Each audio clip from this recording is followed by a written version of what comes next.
대한민국 근현대사를 성경적 세계관으로 알리고 전하는 대한역사문화원의 한국 근현대사 바로알기 특강입니다. 대한민국은 국민 주권과 법치를 통해 개인의 자유와 평등한 기회가 보장되는 자유민주공화국입니다.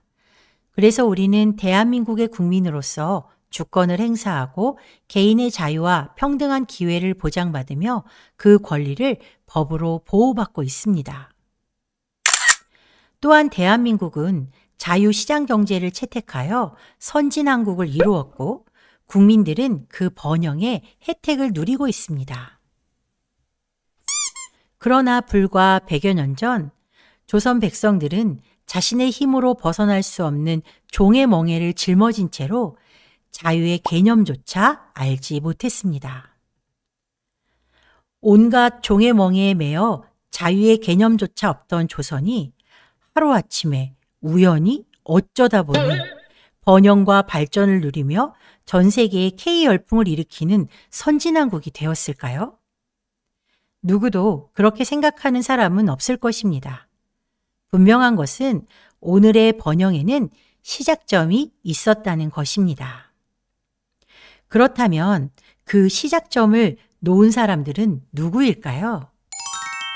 바로 기독교 선교사입니다. 1832년 7월 25일 귀칠라프 선교사를 시작으로 1945년 해방 전까지 1529명의 선교사가 이 땅에 달려와 그 위대한 역사의 문을 열었습니다. 선교사들은 조선을 자유케 하라는 하나님의 명령에 따라 아무개 땅 조선의 굳게 닫힌 문의 빗장을 열고 조선으로 들어왔습니다.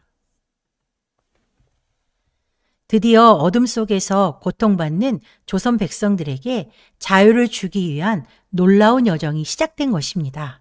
이름하여 조선 탈출 프로젝트입니다. 1884년이 거의 다 저물어갈 즈음 조선은 한바탕 큰 혼란을 겪었습니다. 바로 갑신정변입니다.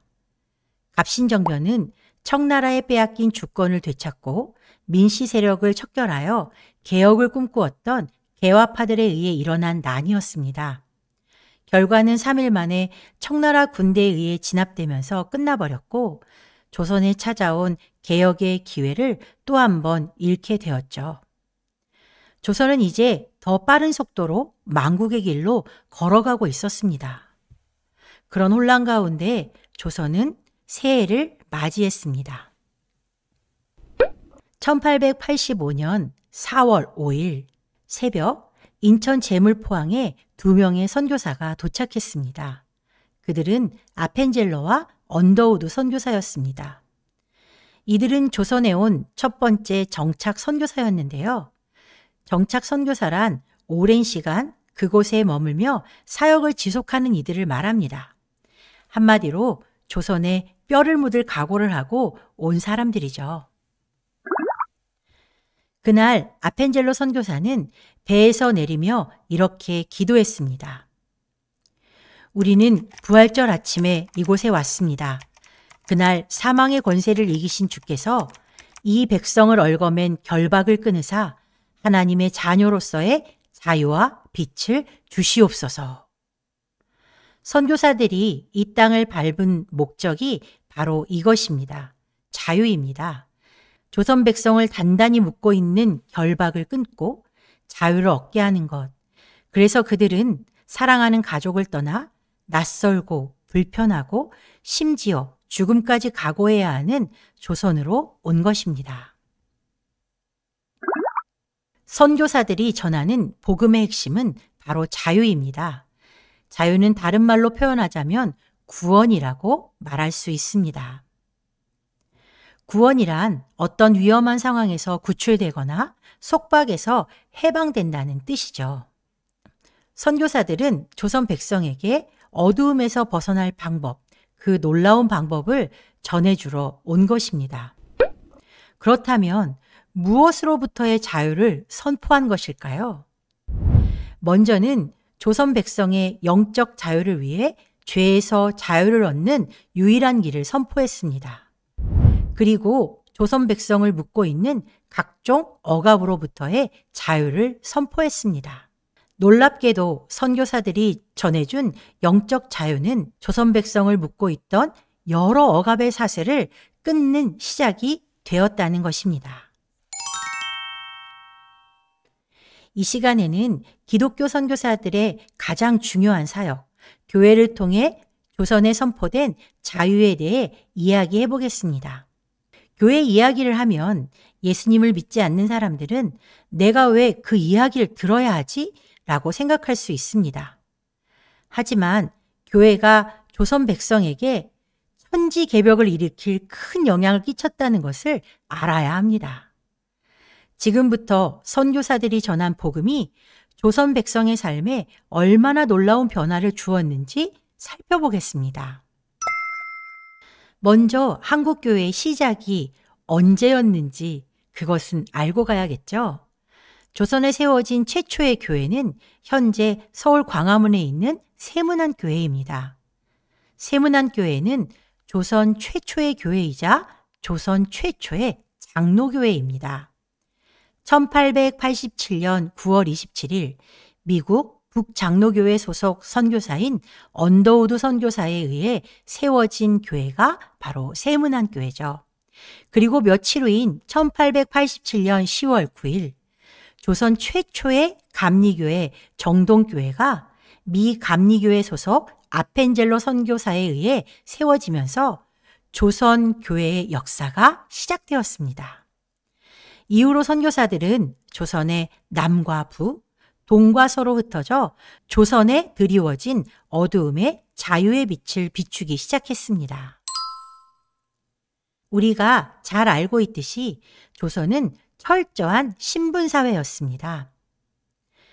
그중 조선 인구의 40%나 되는 천민은 사람으로 존중받는 대상이 아닌 물건 취급을 받거나 짐승 취급을 받았습니다. 조선의 그 누구도 천민을 이렇게 대하는 것에 대해 아무런 죄책감이 없었습니다. 그러나 그런 천민들을 사람으로 대한 이들이 나타났습니다. 네, 바로 선교사들이죠. 왜 그들은 조선의 정서에 반하여 천민들을 귀하게 대했을까요? 바로 성경의 가르침 때문입니다. 로마서 10장 11절에서 13절에 그 답이 있는데요. 13절을 한번 보면 주의 이름을 부르는 사람은 누구든지 구원을 받을 것이다 라고 말하고 있습니다. 한마디로 누구나 차별 없이 구원을 받을 수 있다는 말이죠. 예수님을 믿기만 한다면요. 성경이 우리에게 가르쳐 준 것은 구원에는 인종, 신분, 빈부의 차, 남녀의 구별, 그 어떤 것도 없다는 것을 이야기하고 있습니다. 성경의 가르침대로 선교사들은 천민의 친구가 될 수 있었습니다. 조선을 지배하는 세계관으로는 도저히 있을 수 없는 일이 선교사들에 의해 시작된 것입니다. 서울시 종로구 김상옥로에는 연동교회가 있습니다. 이 교회의 공식적인 시작은 일대 담임 목사인 제임스 게일 선교사가 목회를 시작한 1900년입니다. 역사가 어마어마하죠. 그러나 연동교회의 시작은 엄밀히 말해 1894년으로 거슬러 올라가야 합니다. 이 지도는 게일 선교사의 책 한양에 수록된 한양 사대문안 지도인데요. 지도에 표시된 흰 동그라미 부분이 연동교회의 첫 예배 처소였던 연목골입니다. 연목골은 지금의 종로구 연지동이라고 하죠. 이곳은 천민 중 가파치들이 모여 사는 곳이었습니다. 연동교회는 5명의 선교사에 의해 시작되었는데요. 그 5명의 전도자는 사무엘 무어, 밀러, 그레암리, 기포드, 빈튼 선교사였습니다. 1894년부터 1900년 게일 선교사가 연동교회를 담임하기 전까지 이 5명의 선교사는 날마다 연목골을 오가며 전도했고 복음의 씨를 뿌렸고 그 후 그 열매가 풍성히 맺히게 된 것입니다. 예수님을 믿고 죄에서 자유롭게 되고 나니 천민과 양반이 함께 예배드리는 당대 가장 큰 교회로 성장하게 되었다고 합니다. 1905년 연동교회는 첫 장로를 선출하게 됩니다. 장로란 담임 목회자를 도와 성도들을 돌아보고 하나님의 말씀대로 잘 살아가는지 점검하고 격려하는 직분을 말합니다. 그런데 연동교회의 첫 장로 투표에서 놀랍게도 가파치 출신의 고찬익이 장로로 선출되었습니다. 모두를 깜짝 놀라게 한 사건이었죠. 양반이 천민의 지도를 받게 된 상황이 되었으니까요. 그래서 한때 일부 양반들이 교회를 떠나기도 했지만 다시 교회가 안정되어 1907년에는 1000명이 넘는 성도가 예배드리는 큰 교회가 되었습니다. 반상의 구분이 철저하던 조선에서 복음은 신분의 벽을 허물고 신분제라는 멍에를 끊는 놀라운 일을 시작한 것입니다. 1893년 6월 세문안교회에 이어 두 번째 장로교회가 시작되었는데요. 이름하여 곤당골 교회입니다. 현재 서울 종로구 관철동에 위치해 있던 이 교회는 1892년 46세라는 다소 늦은 나이에 조선에 온 사무엘 무어 선교사가 매일 수십 명의 사람을 만나 복음을 전하며 개척한 교회였습니다. 무어 선교사가 조선에 올 무렵 서울에서 사역하던 선교사들은 정동에 있던 미국 공사관을 중심으로 모여 살았는데요. 안전상의 이유 때문이었습니다. 하지만 무어 선교사는 조선 백성 속에 깊이 들어가 선교하겠다며 조선 사람, 특히 천민들이 거주하던 지역에 어울려 살며 조선말을 배웠다고 합니다. 그래서인지 무어 선교사는 원고 없이 우리말로 설교하는 선교사로 유명해졌죠. 이듬해인 1894년 관철동에 살던 백정 박가가 장티푸스에 걸려 죽음의 문턱에까지 이르는 일이 생겼습니다. 이때 사무엘 무어 선교사의 주선으로 백정 박가는 고종의 주치의였던 에비슨 선교사에게 치료를 받고 살아나게 됩니다. 임금을 고쳐주는 저 귀한 사람이 나를 고쳐주다니. 자신을 사람으로 그것도 사랑을 듬뿍 담아 대하는 선교사와 그들이 전한 복음에 감동한 백정 박가는 예수님을 구주로 영접하고 곤당골 교회의 성도가 되었습니다. 이제 백정 박가는 더 이상 이름 없는 백정 하나가 아닌 박성춘이라는 이름을 얻고 백정들을 전도하기 시작했죠.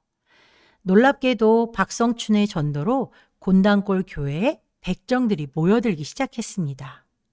그런데 그로 인해 문제가 생겼습니다.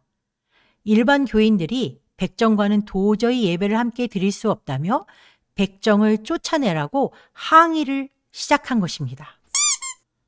그러나 무어 선교사님은 하나님의 자녀로서 어찌 백정이라고 하대하려는가? 라고 일반 성도들을 꾸짖었다고 합니다. 그러자 그렇다면 백정들을 예배석 뒷자리로 앉혀 구별해 준다면 우리도 계속해서 이 교회를 출석하겠소 라고 하며 끝까지 순종하지 않자 무어 선교사는 그들의 말을 들어주지 않았다고 합니다. 결국 그들은 교회를 떠나 홍문사골 교회를 세우고 예배를 드리기 시작했는데요. 1898년 홍문사골 교회에 큰 불이 나 교회가 다 타버리는 일이 일어나면서 곤당골 교회를 떠났던 성도들은 회개하고 곤당골 교회로 돌아오게 되었다고 합니다. 그러면서 현재 을지로 입구인 구리계로 교회를 이사하게 되는데요. 당시 교인들이 108명이나 되었다고 합니다. 그중 백정 출신 교인은 30명이었다고 하죠. 그래서 이 교회는 백정교회로 불리웠습니다. 1905년 곤당골 교회는 현재 교회가 있는 인사동으로 이사하면서 이름을 승동교회로 바꾸게 됩니다. 그리고 백정이었던 박성춘은 승동교회의 장로가 되었다고 합니다. 천민을 천민으로 대하지 않고 친구로 대한 교회가 바로 승동교회였습니다. 복음은 백정박가에게 드리워진 신분의 멍에를 끊어주었고 박성춘이라는 자유로운 삶을 선물했습니다. 자유인 박성춘은 평민과 양반들 앞에서 당당하게 연설하는 만민공동회의 연사가 되었습니다. 백정이 사람들 앞에서 당당하게 자신의 주장하는 바를 연설한다는 것은 당시 조선의 상황으로는 천지가 개벽할 일이었다는 것을 우리가 알아야 합니다. 이것이 바로 기독교가 외치는 복음의 핵심 자유입니다. 전북 김제 금산면에 위치한 금산교회는 1905년 미국 남장로교회 파송을 받아 조선 호남 지역에 선교 사역을 한 테이트 선교사가 개척한 교회입니다. 이 교회는 기역자 교회로 유명한 교회인데요. 조선 선교 초기 교회들은 금산교회와 같은 기역자 모양이 많았습니다. 그 이유는 남녀가 유별하다는 조선의 세계관을 배려하여 탄생한 건축 구조 때문입니다. 목사님이 기역자 부분의 모퉁이에 서고 남녀 성도를 분리하여 한쪽은 남자 성도, 한쪽은 여자 성도들이 앉아 예배를 드릴 수 있도록 한 것이죠. 금산교회는 아주 특별한 두 사람이 있었는데요. 이자익과 조덕삼이었습니다.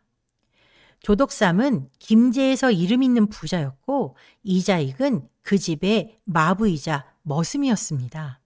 이들은 테이트 선교사의 전도를 받고 예수를 함께 믿게 되었고 1905년 10월 11일에 세례도 함께 받고 집사도 영수도 같은 날 함께 되었다고 합니다.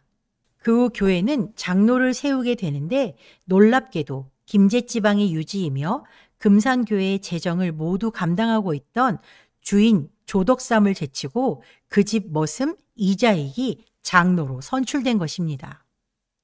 교인들은 몹시 난감해했지만 조덕삼은 교회의 결정을 하나님의 뜻으로 받아들이고 교인들 앞에 나아가서 나는 하나님의 뜻을 겸허히 받아들여 이자익 장로를 잘 받들고 교회를 더욱 잘 섬기겠습니다. 라고 선언했다고 합니다. 후에 조덕삼도 금산교회 2대 장로가 되었고 자신의 집 마부였던 이자익을 평양에 있는 장로의 신학교에 보내 공부를 하게 했습니다. 물론 장학금까지 주면서 말이죠. 더구나 이자익이 신학을 마치고 목사가 된 후 금산교회의 담임 목회자로 청빙하여 함께 교회를 섬겼다고 합니다. 교회가 세워지는 곳마다 이런 일이 일어나는 이유는 교회가 기독교인들끼리의 친목단체가 아니라 자유를 선포하는 곳이기 때문에 가능한 일이었습니다. 복음을 통해 자유가 선포된 곳곳에서 조선 백성들의 어깨를 짓누르던 종의 멍에들이 하나둘씩 벗겨지기 시작했습니다. 예수를 믿게 된 양반들은 노비들이 자신과 같은 사람이라는 것을 깨닫고 그들을 속량하고 나아가 자녀로 대하기 시작했습니다. 그리스도 신문이라고 하는 이 신문에 보면 순안에 살고 있는 박인시라는 사람은 그 종을 속량하고 딸로 삼았다라고 말하고 있죠. 또한 평양에 살고 있는 이 씨는 예수님을 믿기 전에 큰 돈을 주고 샀던 종을 속량하여 주었다는 이야기 또한 이 신문에 기록하고 있습니다. 모두 다 예수님을 영접하고 난 이후에 일어난 놀라운 변화들이죠. 그리스도 신문의 기사 하나를 더 보겠습니다. 임신근이라는 사람에게 아들과 딸이 있는데요. 지금 이 두 부부는 아들과 딸의 결혼 문제를 의논하고 있는 중입니다. 그러던 중 부인이 먼저 예수님을 믿게 되고 남편도 예수님을 믿는 놀라운 사건이 일어나죠. 두 부부가 몇 주의 주의를 지키고 나서 그들이 나눈 대화의 내용이 이 신문에 기록되어 있는 것입니다. 조혼, 매매혼, 보쌈이 당연하여 여성들의 권리가 없던 조선에 복음이 전해지자 내 딸과 며느리는 짐승이 아니요 사고 파는 물건도 아니라 소중한 존재라는 것을 깨닫게 된 것입니다. 예수님을 믿고 이름도 없던 여인들은 이름을 가지게 되고 복음은 그녀들에게 진정한 자유를 선물해 주었는데요. 김세지라는 부인도 바로 그 중에 하나였습니다. 오랫동안 이름이 없이 살다가 세례를 받고 나서 그녀에게 이름이 생겼고, 그래서 그녀의 고백은 조선 여자의 해방은 우리 그리스도로부터 시작되었다고 말하고 있습니다. 김세지 부인은 조선의 가혹한 결혼제도의 피해자 중 하나였는데요. 그녀는 어린 나이에 자신보다 나이 어린 남편과 결혼하는 조언의 희생자였습니다. 더구나 그 어린 남편이 일찍 죽고 그녀는 보쌈의 피해자가 되었습니다. 그리고 그 둘째 남편과 드디어 헤어지고 자신을 사랑해주는 사람과 결혼했지만 그 역시도 조선의 여느 남자들처럼 다른 여자에게 마음을 주었다고 합니다. 그런데 그때 그녀가 듣게 된 복음은 바로 이것이었습니다. 만일 예수를 믿으면 집안이 평안해질 것이고 남자도 주색 잡기를 버리고 살림에 힘써하여 내외간 화순하게 되리이다 라는 이 말을 듣게 된 거죠. 이 말은 그녀를 교회로 향하게 했고 예수님을 영접하게 했습니다. 그 후 남편도 예수님을 영접하여 정말 가정의 평화를 선물로 받게 된 것이었죠. 그런 그녀의 고백이 바로 조선 여자의 해방은 기독교에서 시작되었다라는 것입니다. 여성을 천대하던 조선, 그 조선의 가련한 여인들을 해방한 것이 바로 복음이었다는 것을 우리는 기억해야 합니다. 황해도 평산 간바이골 교인들이 복음을 듣고 나서 결정한 내용은 정말로 재미있습니다. 지금은 성경의 뜻을 안즉 이렇게 하는 것이 좋지 아니하니 동네 외인들이 흉볼지라도 이후로부터는 이 두 가지를 버리고 밥 먹을 때 부인들도 방에 들어와 남편과 같이 편안히 앉아서 먹기로 작정하자 한즉 일심이 되어 그대로 하자. 정말로 재미있는 기사죠. 복음은 남녀가 서로를 존중하게 만들었습니다. 한 밥상에서 밥 먹는 일이 지금은 너무나 당연한 일이지만 조선은 그렇지 않았죠. 그런 조선에 복음이 전해지면서 남녀가 한 상에서 먹고 마시는 변화를 만든 것이 기독교 복음입니다. 천민과 여성의 인권이 존재하지 않던 조선에 조선을 자유케 하라는 하나님의 명령을 받고 찾아온 선교사들, 그들은 흑암의 땅 조선에 굳게 닫힌 빗장을 복음으로 열고 조선의 자유를 선물했습니다. 그 선물은 지금 우리에게까지 이어져 우리가 이 자유를 의식하지도 못한 채 누리고 있다는 것을 기억하고 감사해야 할 것입니다. 감사합니다.